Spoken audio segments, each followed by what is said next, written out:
And on top of that, this guy came in third. He didn't even come in second. Crooked Hillary came in second. A long ways. Anyway, well, was that the most exciting night? Was that the greatest?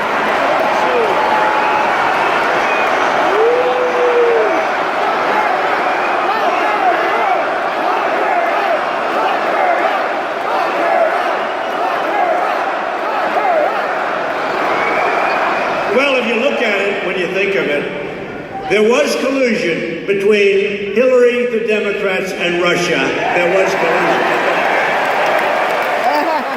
There was a lot of collusion with them and Russia. And lots of other people, by the way. But, so you remember, so we win Florida. Then we had to win the Electoral College is very tough. The other's easier. You go to 3 or 4 states and you work and you do it. But to win, you got to be smart. You're right. You got to be smart. And you have to have great support. This is our support. But you got to run the whole East Coast. If you're a Republican, it's very, very hard. Electoral college is much harder than anything. Remember, they said there is no path. I heard this so many times. I said to my wife, "Oh, our first lady, how's she doing? Good."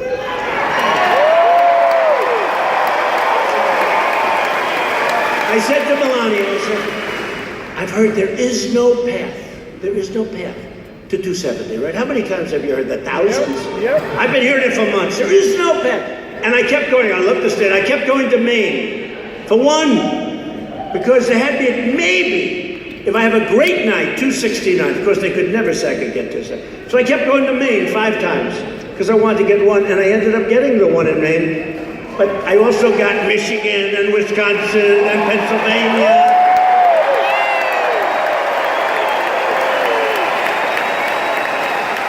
Remember that? And what angered me, because I love this state. And I went to school in this state, right? I went to school. I love Pennsylvania. I went to school in this state. Great place, great people. What angered me is Pennsylvania hasn't been won for many years by Republicans. Right. But every Republican thinks they're going to win Pennsylvania. They didn't quite get it, but I got it. It's called the workers. I got it. Every Republican, I'd use an expression. You know, there's an expression, but under the rules of Me Too, I'm not allowed to use that expression anymore. I can't do it. It's the person that got away. See, in the old days, it was a little different. Pennsylvania, just do it anyway. I would do it, except for these people up there. They would say, "Did you hear what President Trump said? Did you hear what he said?" So there is an expression, but we'll change the expression. Pennsylvania was always the person that got away. That's pretty good, right? The person. And for many years, no Republican won Pennsylvania. But they always thought they were going to. Pennsylvania, great. And then they lost it by a lot. I said, I know we're going to win Pennsylvania, but all night long, they had 1 point. But if I lost every single vote in Pennsylvania, I was 99% of the vote cast. And I said, will you please project Pennsylvania? Let Pennsylvania be the state where I win this election. I was winning North Carolina, South Carolina, we won Florida. We were running the East Coast. And I kept saying, why aren't they, and ask them, why aren't they announcing Pennsylvania? 1 point left, 99% of the vote cast, right? 99% of the vote cast. 1 point left. If I lost every single vote, I won Pennsylvania by a lot. I kept saying, why aren't they announcing Pennsylvania? I thought it must be some kind of a technical malfunction. So they didn't do it until late in the evening. It stayed forever. I kept going, why aren't they announcing? I'd love to win with Pennsylvania. But honestly, then what happened? Out of the blue, Donald Trump has won the state of Wisconsin. And then out of the blue, first time in decades, Donald Trump has won the state of Michigan.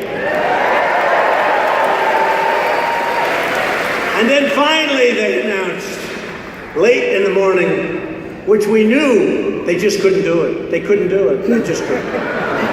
Donald Trump has won the great state of Pennsylvania. They didn't do it.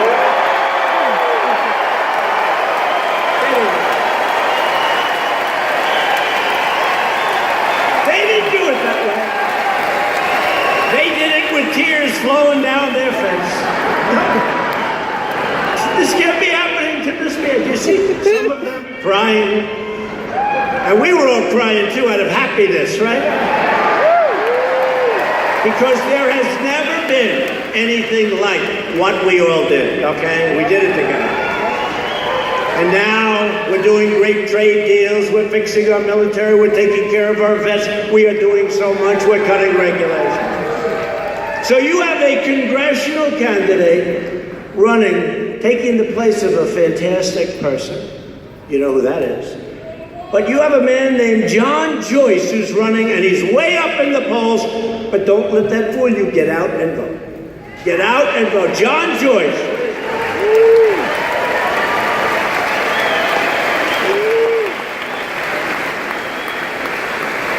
Thank you, John.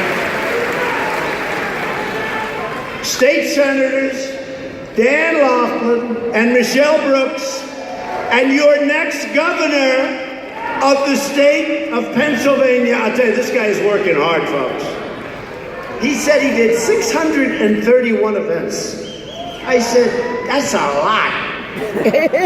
I'll tell you, he's a really good man, and he's a hard worker, and I know it's a tough race, but based on competence, based on everything. Very successful guy, successful businessman, which we like. Scott Wagner. Scott.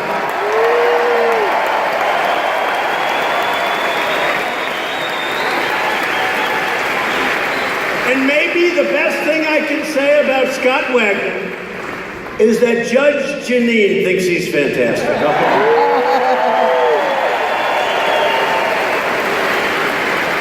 That might be the greatest endorsement, and you have my full endorsement. That might be the greatest endorsement I can give you, Scott. Judge Janine.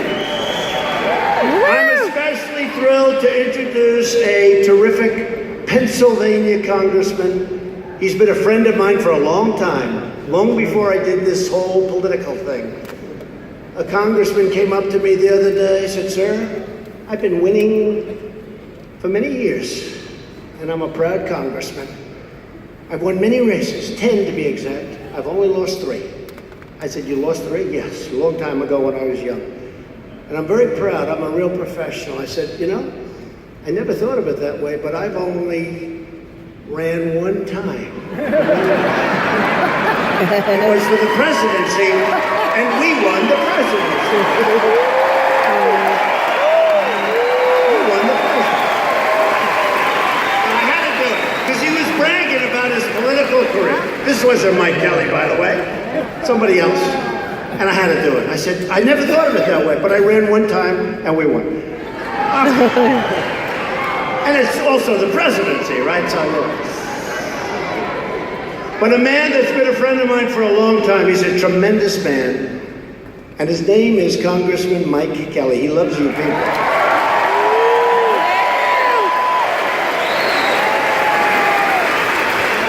And just like your other congressman and John Joyce, just like your other congressman, Mike is strong on crime, tough as hell on borders, powerful on trade, and he is really great on jobs. You see what he's doing. Mike was leading the fight, along with JT and the others, in Congress to cut your taxes, which we did at a level that they haven't seen before. Cut regulations, and to protect American workers and American steelworkers.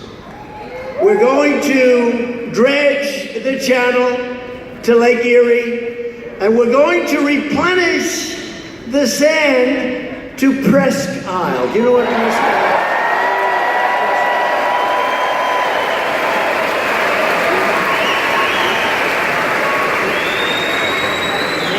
been talking about that for a long time. Mike keeps going, sir, we want to fix up Presque Isle. I said, Mike, what the hell is Presque Isle? He said, sir, it's a beautiful beach. I had a picture sent to me. There's no sand. That's what he wants. He wants sand. And we're going to get him the sand, okay?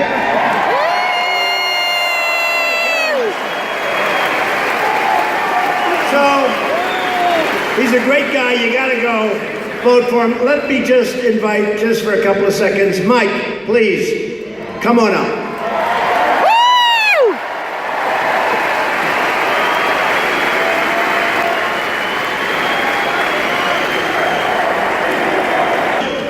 Listen, President Trump and I have so much in common. First of all, he loves Pennsylvania. And he made a commitment tonight. He said, what can we do to make it even better in Erie than it is now? What can we do to take the greatest of the Great Lakes and make it better? And I said, Mr. President, we need to get sand replenishment. He said, how much do you need? I said, I'm not sure. No, he said, let me know. You're going to get that sand. And then he said, so what else? What else? I said, you know what? We need to get some dredging done in the channel so that we don't have to light load anymore and our ships can come in and out and get out to the world and bring goods in at a much cheaper price. And he said, you know what? We're going to do that too.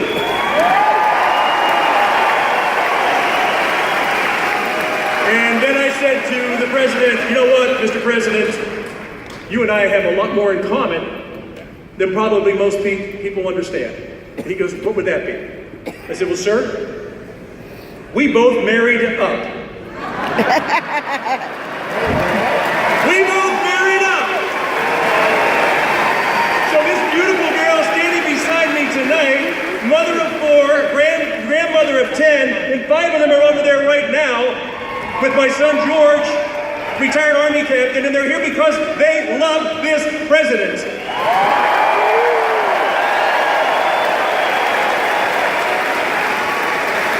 Look, you know that in 2016, candidate Donald Trump came here to this same arena to a crowd that was almost as big as this. My God, we got thousands of people outside that just want to get in. There's just not enough room for all the love.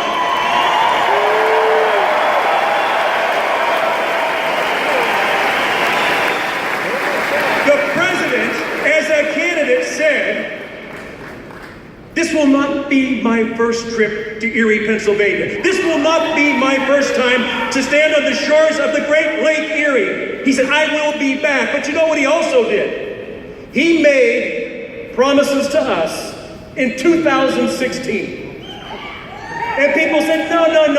There's no way he can do that. There's no way we can get there.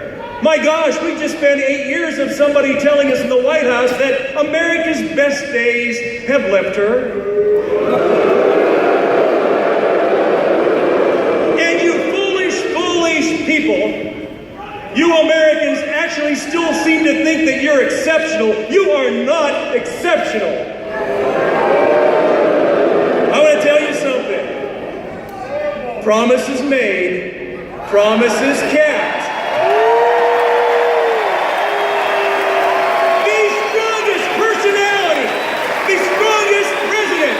We have seen in our lifetime.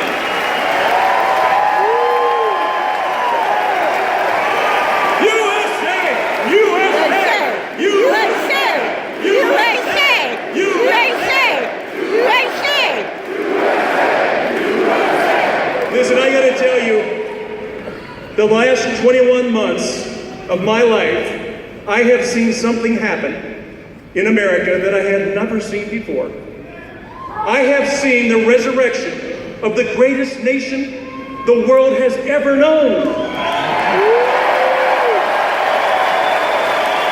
It knows no boundaries. It doesn't differentiate because of the color of your skin, the shape of your eye, what your gender is, where you worship. Every single America in every single way, every single day is stronger because of this man. are the best. Now, let me let you in on a little secret. You know, all of us deplorables are here tonight. Yeah, we're all here. But you know, there's another group out there that says, you know what? We've got to win these midterms. We've got to knock this president off his perch. We've got to knock America down a notch or two. Well, I'm going to tell you, the president said we're going to win, and we're going to keep on winning, and you're going to get tired of winning. I'll tell you, in Erie, Pennsylvania, we never get tired of winning. That's who we are. I'm going to ask you all to do one thing tonight. As you look at this gentleman who left a life that was so comfortable, who left a life that was so luxurious, to be torn apart every day, to have our First Lady attacked every day, to have the First Family attacked every day. That is not who we are. Now, you know how you're going to change that? You're going to take the enthusiasm you have tonight. You're going to take the love that you have in your heart for the greatest country and the greatest nation in the history of mankind, and you're going to get out and vote.